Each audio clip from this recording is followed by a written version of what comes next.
Aparat masih melakukan pengejaran terhadap pelaku penyerangan yang menewaskan 4 prajurit TNI di pos persiapan Koramil Kisor, Distrik Maibrat Selatan, Kabupaten Maibrat, Papua Barat pada Kamis 2 September 2021 pukul 3 waktu Indonesia Timur.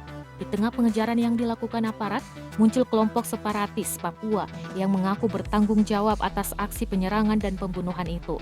Juru bicara Komnas Tentara Pembebasan Nasional Papua Barat, Organisasi Papua Merdeka, Sebi Sambo mengklaim angkat bicara terkait insiden penyerangan pos Ramil Kisor.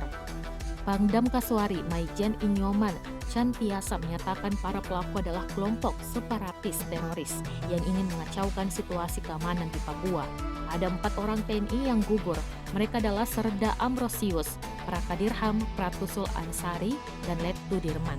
Selain itu, ada 2 personel lainnya yang mengalami luka berat, yaitu Sertu Juliano dan Pratu Iqbal.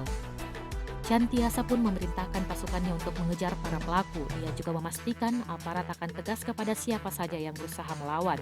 Menurutnya, personel pos Koramil persiapan Kisor selama ini berhubungan baik dengan masyarakat sekitar dan tidak pernah terjadi masalah. Chantiasa pun menjamin situasi di Papua Barat, khususnya di Maibrat, tetap aman dan kondusif.